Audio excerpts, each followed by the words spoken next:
Today I'm going to show you a really simple way to make a card trick block.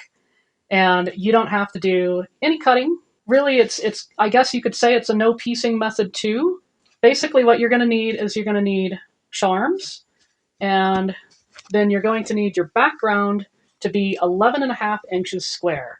Now I've gotten this idea off of Laura from So Very Easy, and she has a version where she does this and the edges end up being raw, so I'm not really into that. So I'm going to show you a version where it's going to look real nice and clean on these edges, and it looks like it was pieced together, but really it's just a magic trick or a card trick. So what you want to do is you have your block here, and you have your charms, and you need to have your charms have some good contrast against the block. And then also another thing is you want to have the cards have a contrast against each other so that you can actually see that pattern emerge. So what we can do here that's very simple is I can just take maybe this one off of the top there, and I think that's a really great one. And then I'm just going to look through here and see. I really like this one. So I'm going to go ahead and grab this one. And then I want something else that's also going to be really bold. So I could do that. I think I see something with rabbits here. Yeah, it's like a rabbit and a fox. I think that's fun. Okay. Ooh, and an owl. Okay. So I'm going to have these two across from each other. We're going to have this light one there. And then we need one more light one. So I'm going to find one more of these that's a real nice light one that I could use. Maybe this one. I like this one. This one's a different colorway of one of the ones in the first block. Oh yeah, I think that's going to look nice. That's going to have a real nice kind of look to it. And then I'm going to have to press these. So I'm going to press these under by 1/4 of an inch, but I need a template for that. So I'm going to go ahead and show how I get a template for that. So the first thing that you need to do for this is you need to have some kind of a heavy cardstock type of a thing.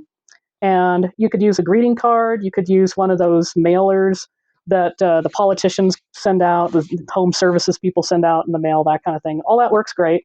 I happen to have one of these backer boards for these batik charms that I have another project that I'm working on.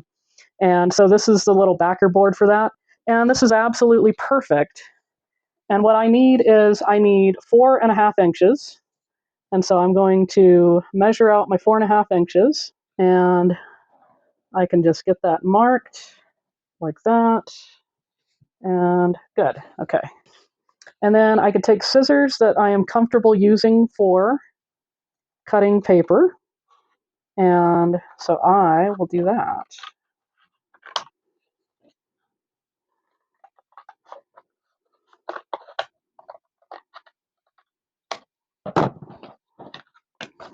And then just like that, I have a nice little template that I can use for pressing these. All right, so now that I have a nice template for pressing, 4.5 inches square, then I need to go ahead and get these pressed. So first things first, I'm going to lay this on top, and then I'm just going to take a pen. This is a friction pen. I don't think it really matters too much if it was a regular ink pen, because this is going to be something where I'm just marking where I need to kind of cut a miter, okay? And then I just take some scissors and that little point there, I'm just gonna go just like that. And where I was marking that was about maybe 1/16 of an inch away. So as you could see there, I wasn't measuring anything. I just want to have not all the way at that point on the template, just kind of close to it. So now that I have that, I can just go ahead and see that lines up really nicely. So I can just start to use this as a way to kind of get a good edge there. Okay. And actually one of the things that I've done is that, I've taken my fingernail and I just kind of get that kind of primed, and then I can just come through with the iron and just do that. And I find that works pretty well. I mean, my fingernails are pretty short, so I don't think you need to have some serious length fingernails or anything. And it works pretty well, so I'm gonna go ahead and just get that. And then I've got my final side here. And I'm doing that because I found that whenever I wasn't doing that part of it, then I was a little bit more likely to kind of get some weird waviness that would happen. So it just seems like I get a straighter side when I do that. So I'm just gonna go ahead, just give another bit of reinforcing press to all of these sides. And then the next thing I'm going to do is I have this Easy Press pen by Acorn, and you fill it with the starch that they have. I think you can actually fill this with whatever starch-like solution. You probably don't want to put real starch in this because real starch molds. So you want to put something in there that doesn't mold. But if you don't have one of those, you could simply take a Q-tip and just regular water or whatever starch of choice if it's a liquid, and then you can just use the Q-tip to drag that along. But since I have the Easy Press pen, I'm going to do that because I do like this for this kind of a thing. This is actually meant for applique. So this is a tool that is meant for people that like to do a lot of applique work. And essentially what I'm doing here is kind of a form of applique.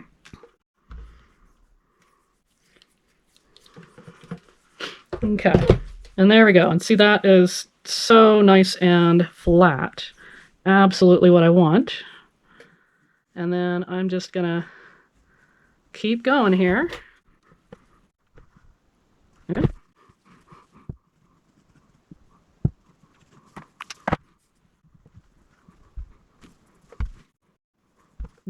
All right, and just like that, I have one of these pieces. There are not going to be any raw edges, so that is going to finish very nicely. So I'm going to go ahead and get these other 4 done up the same way, and then I will show you the next step. Now these are all nice and pressed under like that, so they look really great. So now I have to get this backing prepped. Now, Laura from So Very Easy, when she was doing this, she just folded it over like this and did that. I found, and maybe it's just because my backing compared to hers is dark, I found that I just could not see the diagonal line at all. So I'm just going to use my ruler, and then I have a chalk pencil, and I'm just going to go ahead, and this washes out. So if this ends up going beyond, then that's fine, because it washes out, so it's not going to be a problem in the end. And there you go. I don't have to do it all the way to the corner, so that's fine. And then for this, you have to just kind of figure out, like, if there's any particular thing where you kind of want that to be on the outer corner of your card. So we have this, and I'm going to go ahead and put this one right here. And what I'm doing here is I have this bottom edge is up to this diagonal line here, and then what I have folded over is up against this diagonal line the other way. And then I can just put it like that, make sure that that's up to, I don't necessarily want it to overlap because that will make it kind of difficult to get things to work out the way I want. And then I can just place the other one in the opposite spot. So I'm just going to go ahead and do that. And that works very nicely. And then now with this one, I have to kind of figure out, is there any particular critter where I want to kind of have that on an outside thing? And so I'm kind of thinking this might look nice. So I'm going to go ahead and do this. And then now I have lost sight of that line. So what I'm going to do is I'm just going to put my ruler down like that. And now I have that diagonal line to match up to. And then I can just put this right here. And then, there we go. And then this other one, I can just put this right up against there. just like that. Before I proceed, I'm going to glue down these outer corners. So this is a good time to do that. And that just makes it, just a little glue dot is all you need. You don't need anything more serious than that. And this is just going to make it so these things stay in place when I do the final maneuver here that will actually make this look like the card trick block. And this is glue that, even though you could see the little purple there, it totally dries clear. So it's just typical glue stick type of a thing that you buy in the school and office supplies section of the store. And so this is very simple. All I have to do is just carefully take that, I tuck that under, just like that. And then I take this piece, and then I can just tuck that under, just like that. And then the glue kept everything in place, so that's great. And then I want to keep the good times rolling with that glue, doing that helpful thing. So I'm just going to go ahead and get that glued down on those little points right there. And that works like a charm. Okay? And it's a pretty fast drying glue. If you have experience with that kind of glue, you know. And so now I can sew this. I am ready to sew my block. The easiest way that I have found to sew this is I will have to break thread once, but I can do 2 long seams to do this. So it's easy enough. What you want to do is you want to start, you start either here or here. So one of these places where it's kind of tucking under is basically where you want to start. So I'm going to start right here, where this kind of beige cream-colored one is tucking under that rust-colored one with the animals. And I want to be pretty close to the edge, and I can be because I took that time to get this all nice and folded under with the pressing. So that's one of the nice things about this. And then back tack it, and that way it doesn't come undone.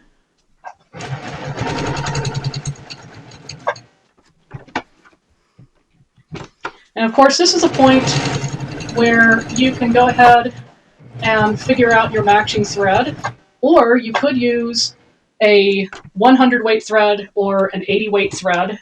Both of those options would make it to where you would barely even see the thread. So in this case, I have a nice cream color thread that matches beautifully with these lighter color cards.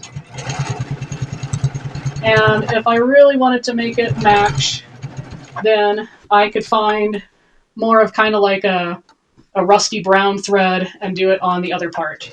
But I'm actually okay with having the thread show a little bit. I'm not really that concerned about it. But just in case you are, that's an option. If that's something that bothers you, having thread that's really showing, then you could always do that. I mean, you could even just hand needle turn it, and that would work too. All right.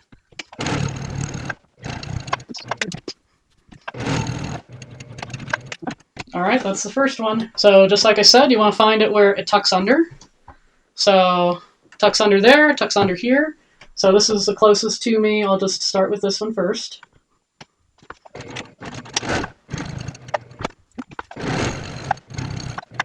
Now, if you wanted to, and if your sewing machine has that function, you could also do like a zigzag stitch or satin stitch, and that would probably look very nice. So there's options.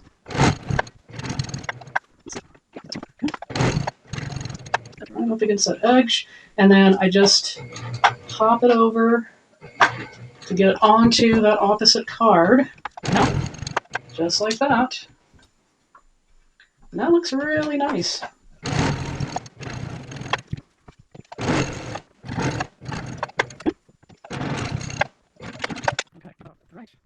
Here is the first block, and here is the block that I just made. And so just like that, you can have a card trick block that looks really cool, and you will probably even baffle your quilting friends. They will wonder how you were able to do that. This is how both of the blocks look. And just imagine a beautiful quilt that was made up entirely that way. You could actually piece these together and it's going to look like all these card tricks are just floating. Or you could do like Laura shows in her video where she has sashing and cornerstones, and that looks really great as well. So I hope I've inspired you to consider this form of card trick. I've actually found 5 different ways, at least 5 different ways, of making a card trick quilt. And so we all know about the 2 typical ones, but there's actually other versions, including this one. So if you would like to see a video of all of these different versions, go ahead and let me know in the comments down below. And until next time, happy sewing!